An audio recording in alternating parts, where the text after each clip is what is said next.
Man, cruising is expensive enough, but imagine getting charged for something on a cruise that you didn't even get to do. That's a real gotcha out there that we've got to talk about. We've got another city saying they want to limit cruise ships. That seems like a common story. And where does Carnival Cruise Line rank when it comes to cleanliness as compared to Royal Caribbean and Norwegian Cruise Line? We got some fresh data analysis out. All that and a whole lot more on today's episode. Let's go.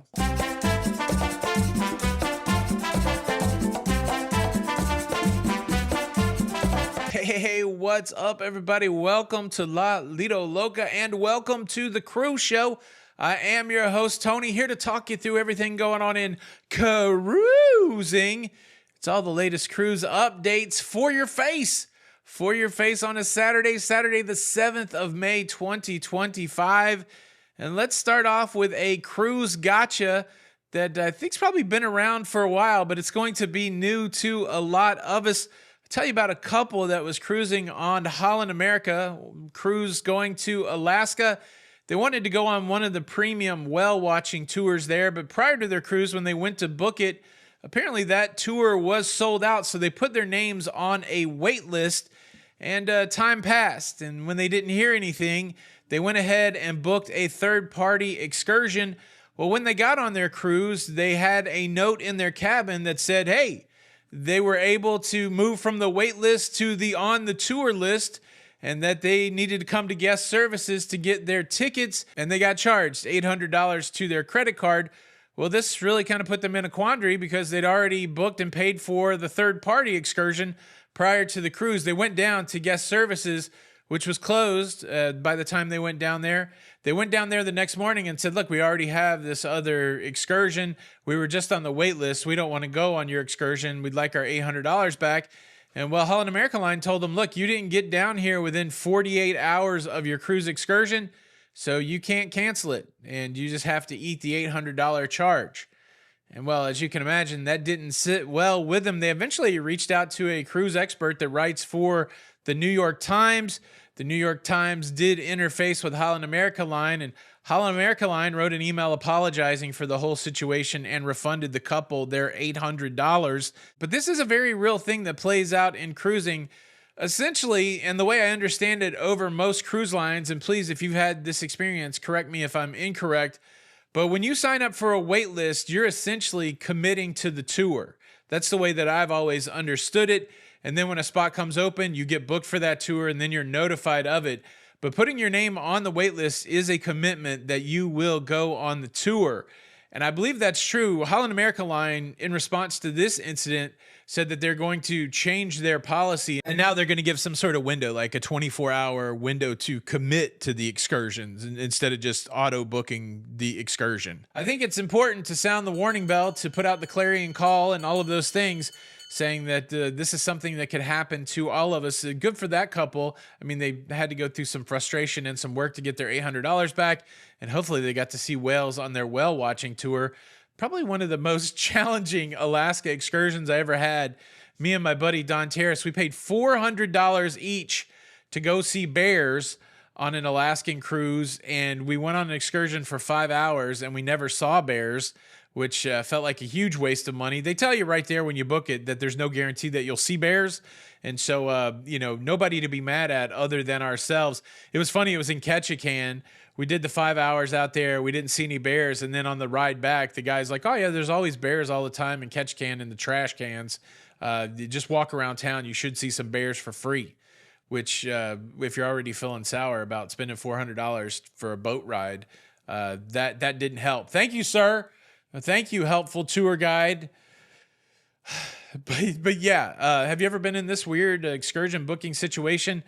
Be careful with the wait list. Cruise gotcha. Now I got a couple quick hitters for you. Royal Caribbean Group announcing that the chairman of the board, Richard Fain, who's been in that position since the 1900s, I think it was 1999, will be stepping down as chairman of the board. Richard Fain has certainly been someone who shaped the cruise industry over the last few decades, really bringing us into the modern iteration of cruising, particularly with what he did with Royal Caribbean and Silver Seas. The mega ships, we wouldn't really have those, like the Oasis class, we wouldn't have those without Richard Fain. Of course, the way I remember him best is kind of this grandfatherly type figure during the shutdown.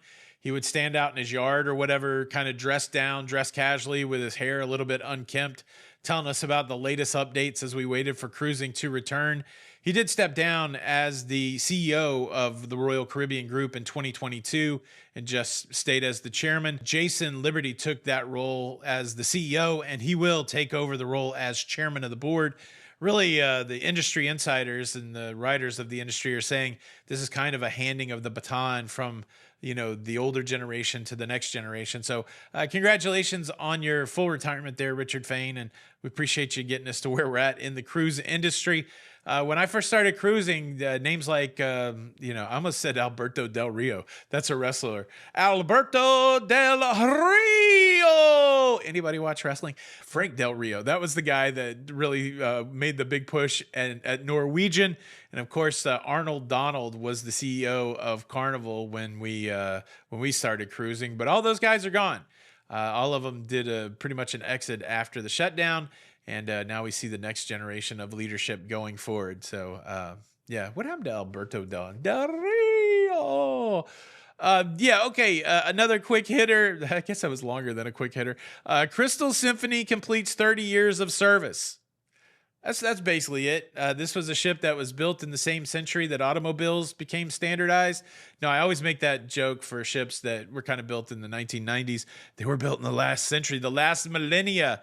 But yeah, Crystal Symphony just recently completed 30-year service, and it came into service, if we do the quick math, 1995. What's the thing that you're supposed to give on the 30-year anniversary? 30-year anniversary gift. 30-year anniversary gift. Let's see, Google. Traditional gift for a 30-year anniversary: pearls. Diamonds and pearls. Shout out Ludacris. Yeah, so hopefully Crystal Symphony, they gave you a big wreath of pearls for your cruise ship. I'm assuming they don't do that. Okay, let's talk about another city that's done fed up with all of the cruise passengers. Let's talk about Mallorca, the island, the Spanish island where Palma is the main cruise port. They have a limitation in place already that no more than 3 cruise ships can come to Palma on a daily basis with a passenger cap of 8,000. And well, now Mallorcan officials are saying this ain't no good. Even these restrictions are no good. I think we need to reassess. And during this reassessment period, I think we should put a restriction in place that no more than 4,000 cruise passengers can come to Palma in one day. And let's limit it to just 1 cruise ship, which is a challenge because a lot of these itineraries are planned years in advance, 18 months in advance at least.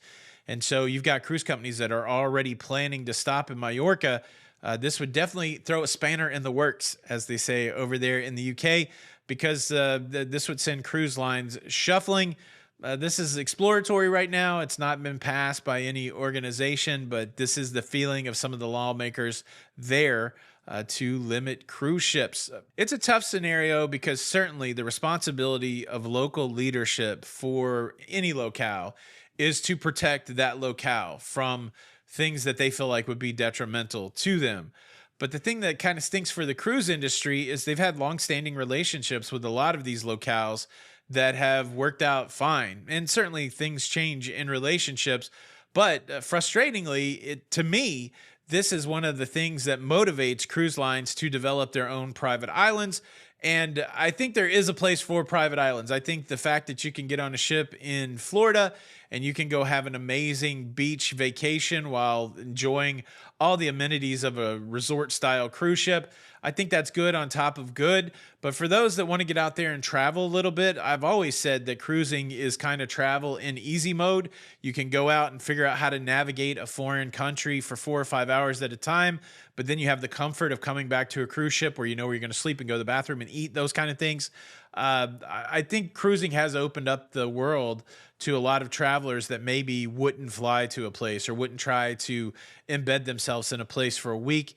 And I would hate that that would go away and all we would be left with is the mega ship to the private island. Yeah, I don't think we're there yet, but is that the future of cruising? I certainly hope not. But yeah, add Mallorca to the list of places that are saying, whoa, we don't know if we want all of this cruising. All right, now I want to talk about this article that was written by Elizabeth over at cruise.blog. Headline, this was the cleanest cruise line in 2024, according to the CDC. In summary, this article looks at all of the cruise ships that scored 100 in 2024 and then rank the top 3. So who had the cleanest ships according to how many cruise ships had a 100 score, a perfect score on the CDC inspection? Would it be Royal Caribbean? Would it be Carnival? Would it be Norwegian Cruise Line? Leading the charge was 7 cruise ships that had a perfect score on their inspection in 2024. Norwegian Cruise Line. Coming in second to Norwegian Cruise Line's first is Royal Caribbean. They had 5 ships that had perfect 100 scores in 2024. And well, that leaves Carnival in the third position. They had 3 ships that scored 100. Scored 100 on the CDC inspection. These cruise ships inspections are part of the Vessel Sanitation Program, which is a program ran by the CDC. It's a voluntary program that cruise lines participate in. And essentially what happens is they get surprise inspections. So there are inspectors from the CDC that just pop up and say, hey, surprise, I'm going to inspect your cruise ship. Now that I'm saying that out loud, I wonder if they have to do that. I wonder if they do the inspections while the ship is at sea or if they're at port, because I can't imagine them being able to go out at sea without some sort of notification. But I mean, they are government officials. Of course, the whole hubbub earlier was a lot of the CDC, a lot of their staff went away, and the private staff that does these inspections, they were let go. And now people that are picking up the slack are people that were already in place, that already had other jobs, and now they have this also. It's an interesting thing. I can't remember who I was having this conversation with, but I worked in corporate America quite a bit. And we would go through these scenarios where people would be let go, and then all of a sudden you would have more work. And ironically, the work still got done. So, yeah, I'm not too worried about these inspections, because if it's anything like the rest of life, like what they say in Jurassic Park, life will find a way. I think it's like that in corporate organizations also. Somebody's going to do the work. And unfortunately, if you're somebody that's getting overworked because of that for not much more money, I've lived that life. It sucks. It sucks. But Norwegian taking the top spot of the most ships with a 100 score in 2024. Now, those are your cruise updates. And as you know, we love music here at the Cruise Show. We love music at La Lido Loca. And so I was searching for Latin rock today. That was the genre I was searching for. And I came across this song called Shallow Company by a band called OTE. I use the search engine over there at Epidemic Sound, that they provide the music that I can use on this show without getting into any kind of copyright trouble. I'd love to throw some Santana out there, but I just can't do that. But yeah, if you want to suggest a song for the show, you can go to Epidemic Sound, and I believe you can search through their catalog without having a subscription. So yeah, send me some suggestions, any questions or comments about the show, send it to tony@thecruiseshow.tv. And maybe we can have a viewer segment through the email if you want to do that. But look, thanks for watching the Cruise Show today. And there's nothing left to do but enjoy some good music and dance. Get up. Get up.